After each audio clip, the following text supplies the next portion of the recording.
All right then, ladies, gents, girls, boys, and others. Hopefully you've completed this worksheet. If you haven't, go away and do it now. Let's have a look what you should have got for these answers. So don't forget, we've just got to try to make sure that there's the same number of each atom on each side. So in this first one, it is an example, therefore, and I've kind of part done it for you. The equation at the top, just here, is not chemically balanced, but the diagram already is. Just included that one just to make sure we're reinforcing the idea of the bottom numbers, the little number like just there with O2, meaning something slightly different to putting a big number in front of a molecule.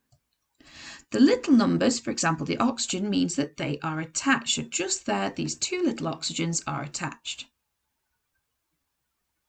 If I were to say that there's two carbons, which there are here on the left-hand side, those two carbons are not actually attached. So to represent that there's two there, what I need to do, put a lovely big 2 in front of that carbon there. On the right-hand side of the equation, it says CO there, but to balance up the numbers, they've given me a molecule there and a molecule there. So I've got two molecules. They are not attached to each other, so the big 2 would go in front of it there. Okay, so that one was a little bit weird because it was already partially done and you might have wanted to do yours from scratch. So let's have a look then at these ones. Balance the following chemical reactions. Okay, so let's do it with the diagrams. On the left-hand side, I do like to break up those little sides there. There is 1 carbon and 3 oxygens. On the right-hand side, there's 2 oxygens and only 1 carbon. Okay, so we have an odd number of oxygen. So I'm going to get rid of the odd number of oxygens by adding another oxygen just there. Now don't forget, I can't just do that. I have to do the entire molecule that it's attached to. So I'm going to draw another CO. So on the left-hand side, I've got 2 lots of C. On the right-hand side, I've got only 1 lot of C. That's a shame, but never mind. Let's see what happens. On the left-hand side, I've got 4 lots of O. On the right-hand side, I've only got 2 lots of O. Oh, that's pretty easy to sort. So I'm just going to double the right-hand side there. So I've got 2 blocks of carbon there, 2 blocks of carbon there. 1, 2, 3, 4 blocks of carbon on the right-hand side. 1, 2, 3, 4 blocks of carbon on the right-hand side. Job done. I didn't necessarily have to scribble all over them there, but I just wanted you to be able to see me crossing them out. So if I were to write this equation, it would be CO plus O2 makes CO2. And with the balancing, I had to draw 2 lots of carbon monoxide, so a big 2 there. And I had to draw 2 lots of carbon dioxide, a big 2 there. For these next one, what I'm going to do is I'm not going to narrate the way through it. I'm just going to show you what is actually going on. So this will be a speed run, just to double check that you have got those answers right.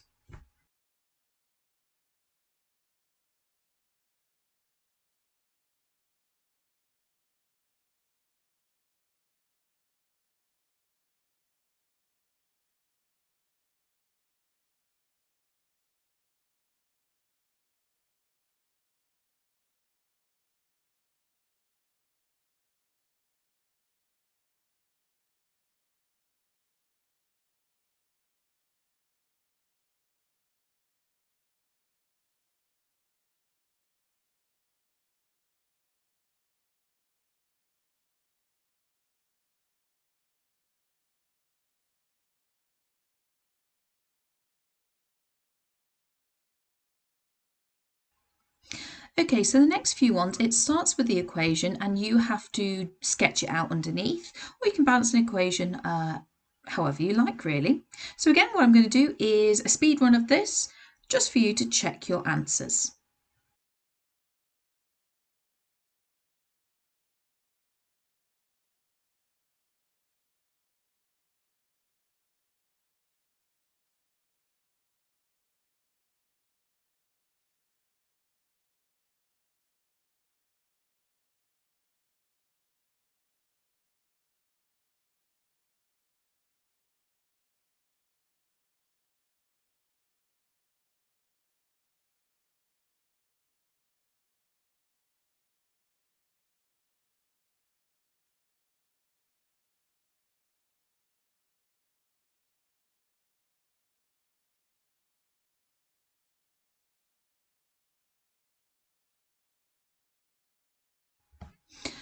So in this one, I've just skipped to drawing it just with lines instead of the circles because the circles were getting just a little bit too chaotic and messy. So same kind of representation, I've just not bothered drawing the circles. Okay, let's balance this one.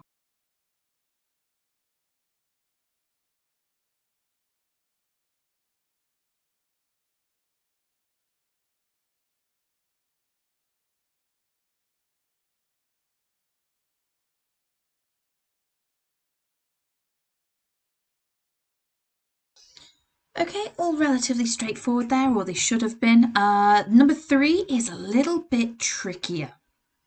So I'm going to try and make it a bit easier for myself visually just by shading things in. Just because for me, from a visual point of view, that kind of makes my brain a bit happier.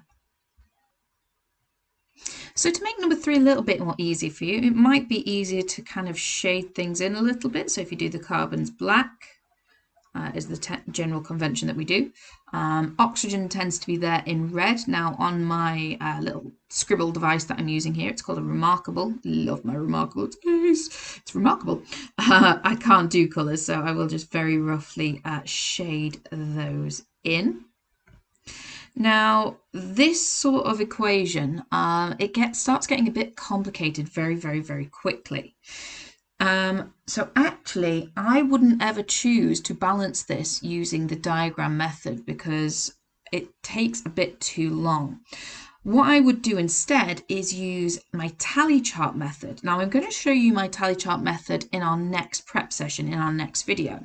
So all I'm going to do for now is I'm just going to convert this diagram into what it would be in a symbol equation, and I will just tell you the answer. I'm not going to show you how to get there via the diagram way, just because I don't think it's a particularly good use of your time doing it that way. But I'm going to give you the answer just in case anyone has been able to do it. So the formula would be C2, because there's 2 carbons there represented in shaded out black, H, and there's 6 lots of hydrogens attached to those carbons there, so C2H6, add O, and they're bonded together, attached, so it's going to have the little number 2. That's going to be converted into C, the black blob in the middle, capital O, and there's 2 lots of the O, so the 2 just goes next to it there. And then H2O is water.